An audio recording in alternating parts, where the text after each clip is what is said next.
Welcome everyone to the Mission Possible podcast. We are on episode 9, segment 1. And if you recall, recently Pantex completed a significant accomplishment, the B61 Modification 13, or referred to as Mod 13. Not only was this a significant accomplishment for Pantex, it was a significant accomplishment for the nuclear security enterprise. And today, Kelly and I are joined by a special guest, David Windgate, who is one of the production technicians that was associated with that particular milestone. Welcome, David. How are you? Good. How are you doing? Great. Thanks. Thank you.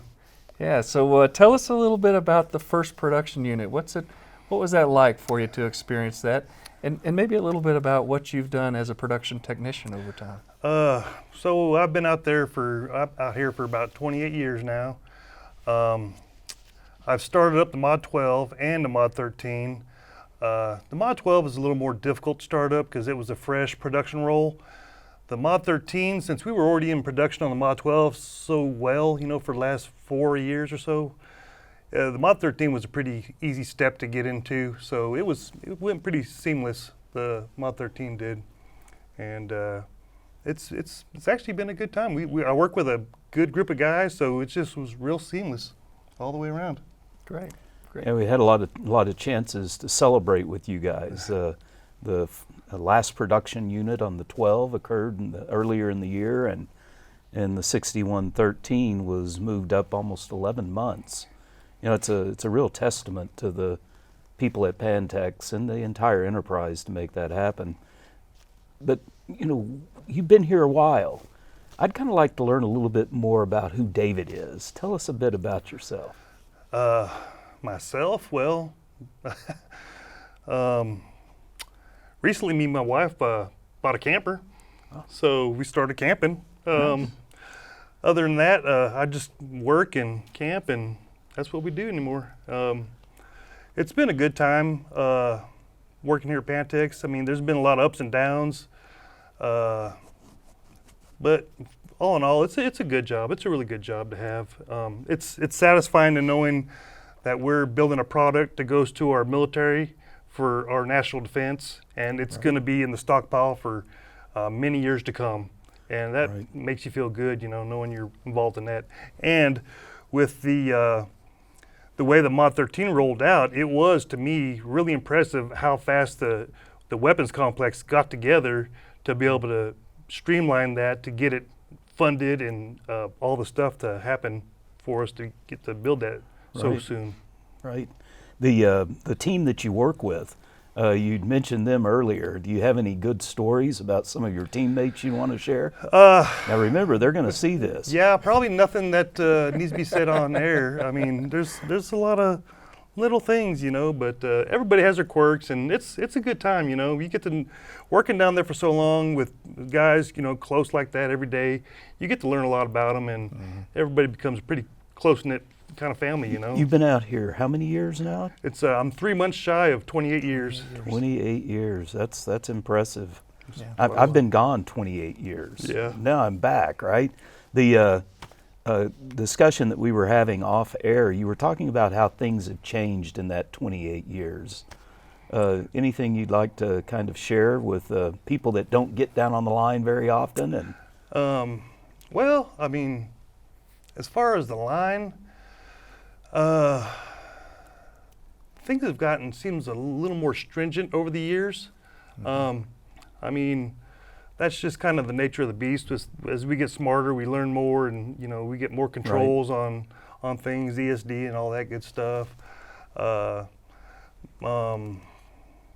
mean, we've had a whole new group of people influx on us, so that's been a whole learning curve there, with a bunch of... Are you the old guy now? I'm one of the old guys now. When I started, I was a baby face, but now I'm the old guy, You got a little silverback going. Oh, right? Yep, sure do. But hey, I worked with David back in 2006 or so. Oh, wow. Yeah. Been doing it a long time. Back when you still had hair, right? Yeah. Back when I had hair, yes, sir. Yeah. The history at Pantex, you've been with the 61 for most of those years? 19 of my years, yes, sir. 19 of those years. That experience is kind of priceless to us. The whole nation depends on that. And I guess we can keep you another 16 years? Hopefully. Maybe 30? I don't You know. never know what's going to happen. That's good. Well, thanks for all you do and your service. And you're right. I had a chance to interact with a lot of that 61 team, and they're all just really gracious, competent professionals. And Yes, sir. it's truly a pleasure to get a chance to work with people like you and your team. So thank you. Thank you. Yep. Thanks very much to you, David, and the team for all that you've done, all the contributions you'll continue to make over time. Thank you, sir. That does it for this segment. We're going to take a quick break and learn more about the B61 Mod 13. Stay tuned. Thanks.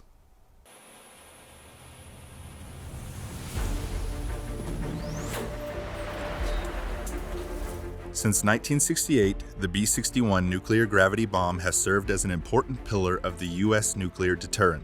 Throughout the years, numerous performance modifications of the weapon were designed and manufactured by National Nuclear Security Administration sites and thousands of workers across the nuclear security enterprise, extending the weapon's service life by at least 2 decades.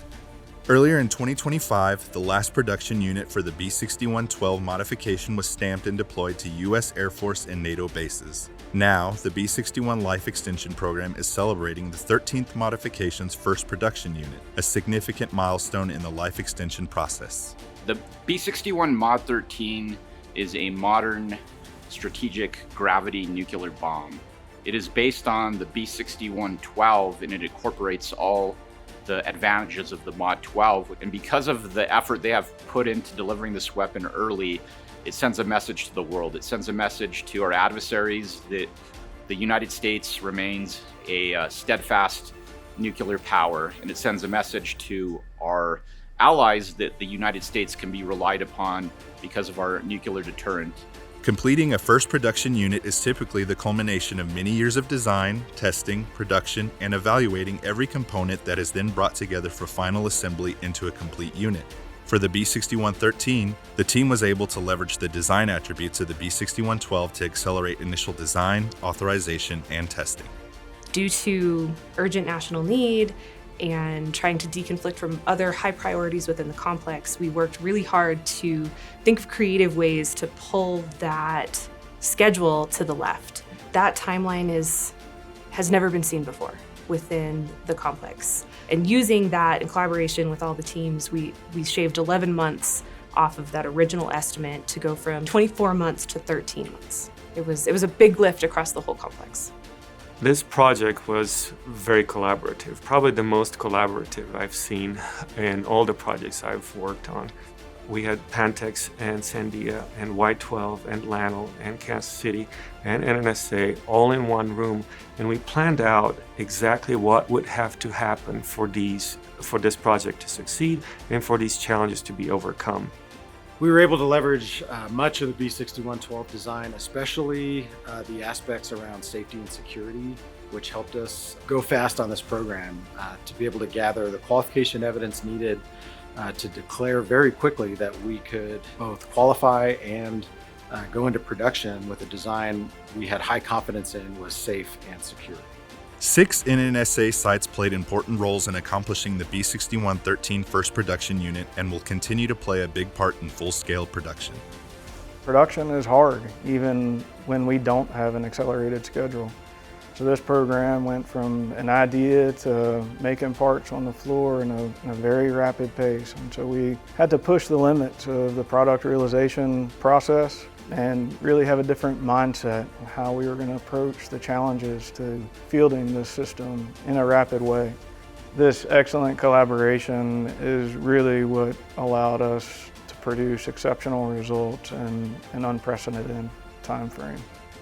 Kansas City is able to accomplish a lot, but I think the complex accomplished a lot on this. And so we should all be proud of the fact of what we did. We came together, we had an expedited timeline, we had significant work to do across the complex, and we came together, made that work, put it together in a timely manner, and made the customer need at the end. But we should all be proud of all the work that went into this and the amount of time that was cut off each end.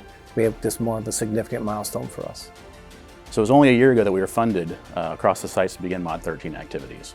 We went from there to designs completed, to component work, to all up around production and acceptance of Pantex. Just incredible to do in a year. Tremendous example of teaming across the complex. In today's geopolitical climate, the directions that we receive from the National Nuclear Security Administration to be more agile and flexible, Pantex has proven that we can do that and that we are willing to do that. And keeping in mind that what we build is for deterrence, I'm hoping 100% of what we build comes back to Pantex for disassembly, because then we are truly successful. It deterred our adversaries from ever causing us harm. In March 2025, the B6113 program reached 6.5 authorization and will begin full-scale production in July of 2025, with an expected completion in FY 2027. These people are patriots. These folks have, for the most part, rolled off the Mod 12, many of whom have worked decade plus on the Mod 12, went straight into the Mod 13 and started delivering with excellence from day one. This capability is here because of our workforce at our national labs and our national plants. So my hat goes off to these people. They made it happen.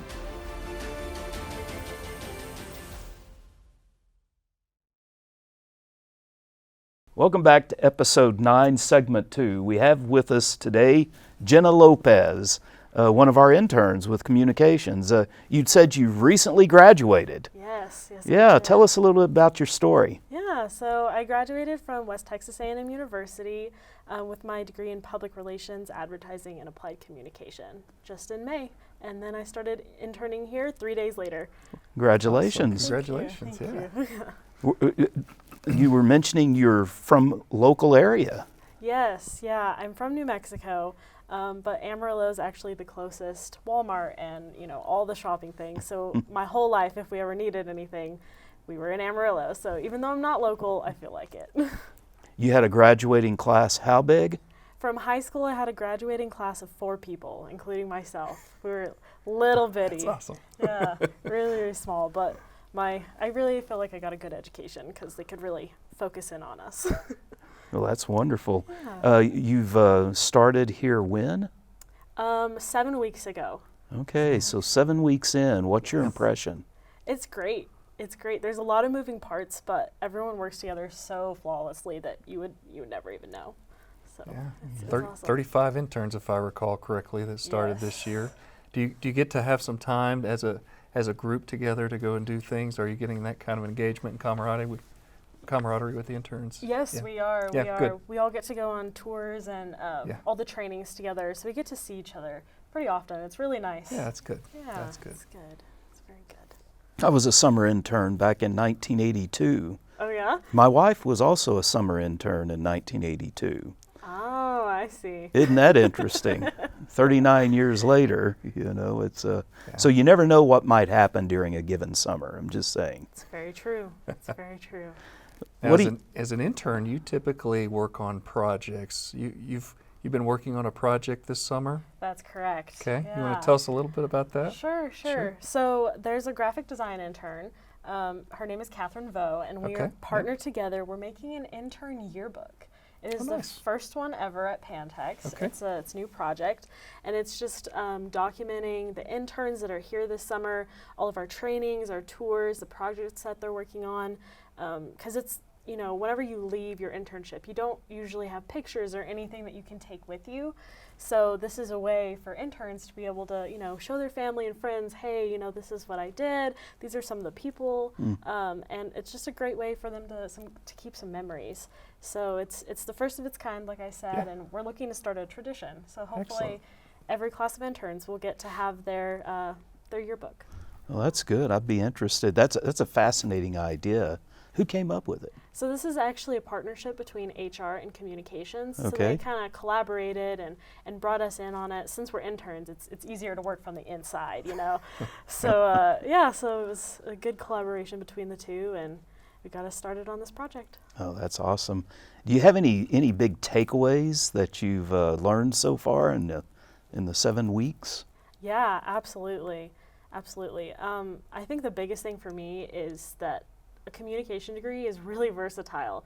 In school you kind of get the mindset that you're gonna go do exactly what you have your degree in, but after talking to so many people in my department, I found out that they've moved around Pantex and done all these other jobs with their comm degree, and it's really inspiring to see that there's so many routes that you could take for the comms degree. So, Yeah, that's awesome. Great. Well, we sure enjoy having the summer interns. It's fun to see the energy, and I'm looking forward to reviewing your yearbook. Yes, thank you. We're all excited to be here. I know that. So thank you so much for joining us. Of course. Thank you, Jenna. Yeah. Appreciate you And, telling us a little bit about yourself and your experience while you've been here. Thank you for having me. Absolutely. All right, folks. Well, that wraps up this segment. Stay tuned for more. Appreciate it. If you have questions, as always, put them right here in terms of who you can